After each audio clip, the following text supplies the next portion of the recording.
partai yang berkualitas di Kabupaten Belu. Karena memang pada posisi sekarang, ya saya sedikit mau menyampaikan bahwa posisi sekarang kita PAN di Belu juga sedang diperhitungkan. Karena pada pemilu 2019 banyak suara yang diraih oleh PAN Belu, tetapi masih sedikit punya kekurangan. Sebenarnya kalau kita melihat dari komposisi, waktu komposisi 2019 itu, PAN bisa memperoleh pimpinan di DPR. Hanya mungkin sedikit miskomunikasi dengan teman-teman, termasuk juga Ibu Yani. Sebenarnya keterwakilan kepada saudaraku Nandi sebagai Ketua DPD definitif. Saudaraku Nandi adalah Ketua Fraksi PAN Provinsi yang juga baru kita tugaskan belum lama ya. Mudah-mudahan sebagai Ketua Fraksi PAN Provinsi dan sebagai Ketua DPD PAN Belu, tentunya saya berharap agar lebih baik nanti pada saat pileg, agar semua di dapil bisa terisi. Pengurus yang ada antara lain saudaraku penasihat, saudaraku Ketua Fraksi Belu, juga adalah orang lama yang sudah berapa tahun menjadi pengurus Ketua Fraksi, tapi tentunya di kepengurusan partai baru kali ini. Mudah-mudahan ke depan antara penasehat dan Ketua Fraksi Belu bisa lebih aktif dan bekerja sama, karena sekarang udah masuk di pengurus nih, di struktur nih, sehingga tidak ada lagi kata bahwasanya saya bukan pengurus. Jadi ketika menjadi Ketua Fraksi atau anggota DPR, saudaraku Nandi, saudaraku Nining, dan saudaraku adikku Hanus yang kebetulan tidak ada, beliau sakit, istrinya tadi udah izin, dan saya bilang fokus dan jaga suami yang baik agar mudah-mudahan cepat sembuh, sehat, dan bekerja lagi secara normal. Saudaraku Yane sebagai sekretaris ini juga menjadi bagian tugas yang cukup berat, tapi saya mau bilang dengan pengalamannya sebagai anggota dewan 2 periode kemarin dan sebagai pengurus, sebagai bendahara, maka saudaraku Yane adalah orang lama yang harus memberikan banyak motivasi dan pengalaman-pengalaman kepada kader, teman-teman yang lain baru bergabung, agar PAN bisa lebih baik dari kemarin. Kemarin udah baik, dan kita berharap ke depan akan lebih baik, sehingga semua dapil bisa terisi. Ini menjadi tugas berat dari saudaraku Nandi sebagai Ketua Fraksi Provinsi dan sebagai Ketua DPD PAN Belu. Kenapa sampai saya melobi dan berupaya agar saudaraku nanti bisa duduk sebagai Ketua DPD PAN Belu? Karena saya melihat bahwasanya PAN Belu 2024 akan lebih bersinar. Oleh karena itu, teman-teman DPRD yang ada di Kabupaten Paris itu harus merasa besar hati bahwasanya kami menunjuk nanti itu tugasnya agar biar Pan Belu lebih bersinar.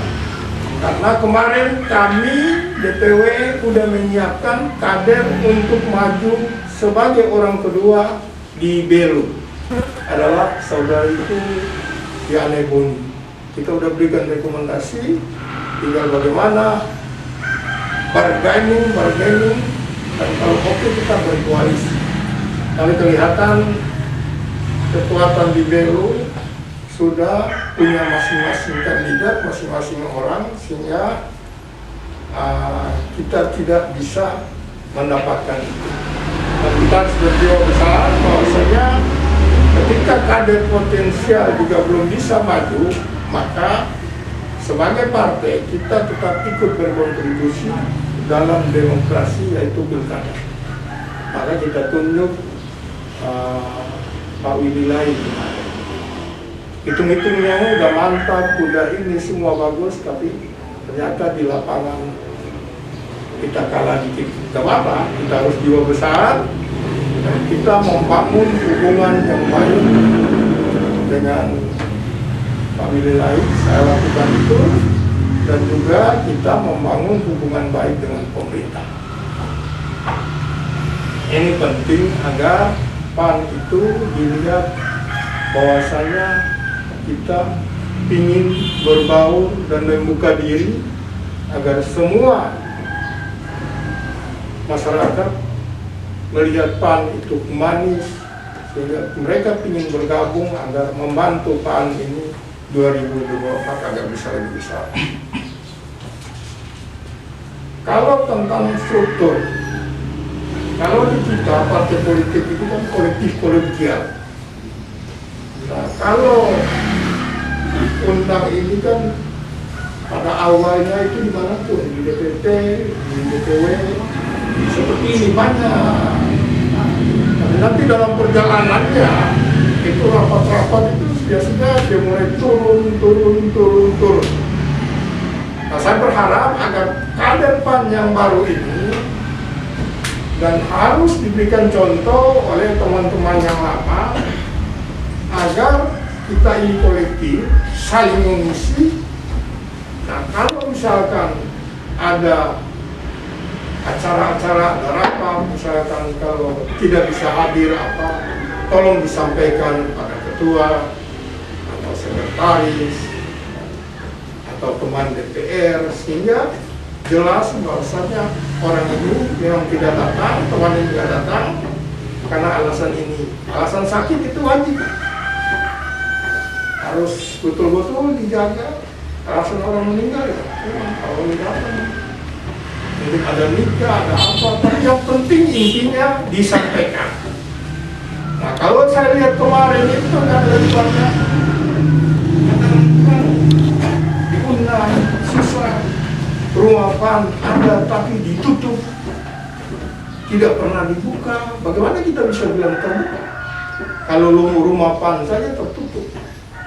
Nah, ini ke depan saya nggak mau ketua penasihat, sekretaris itu harus ada IT-nya di sini, satu orang itu harus dibiayai oleh partai,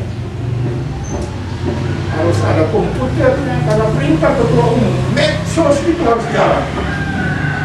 DPW kita 3 medsos, 3 orang, 1, 2, 3 saya bawa. Itu harus jalan.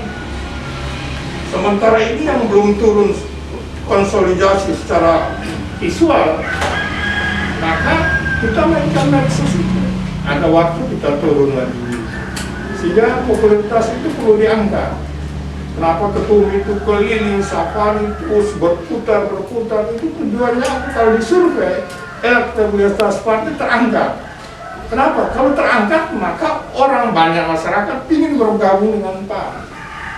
Kalau surveinya 2%, 0,%, apalagi siapa yang mau bergabung? Tapi puji Tuhan, syukur alhamdulillah, PAN sudah mendekati itu walaupun harinya masih jauh. Jadi saya mau bilang, lalu yang paling penting adalah reksesnya dengan baik. Nah, kenapa reses itu ditekan oleh ketua umum? Karena ketika itu dilakukan, masyarakat akan tahu.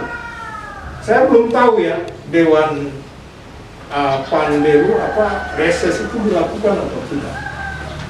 Kalau tidak dilakukan itu bahaya tuh. Bisa saya tegur secara langsung. Harus dilakukan.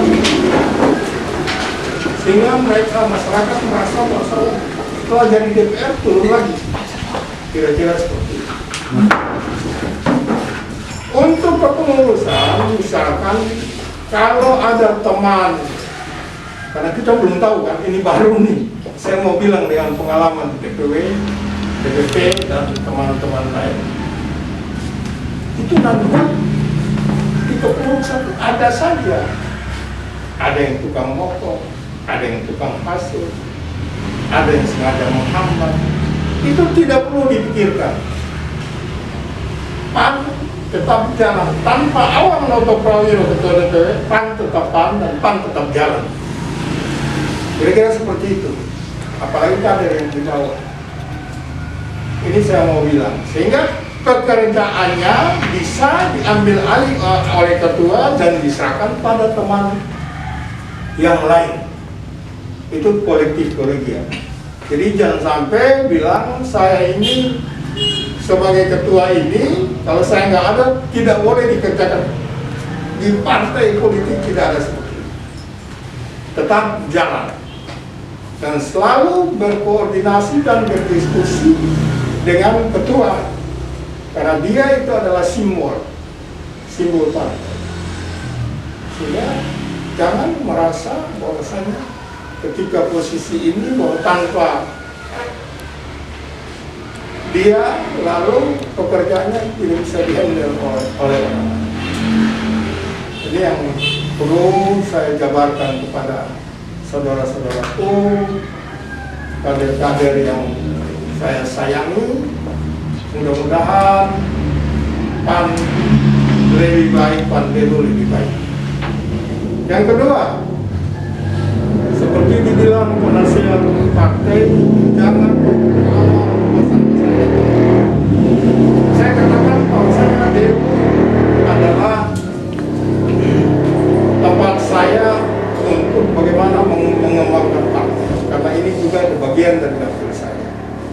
Nah, saya mintakan juga pada kader, termasuk anggota Dewan, jangan terus saya yang mencari. Lalu saya datang di sini, rumah PAN-nya tertutup.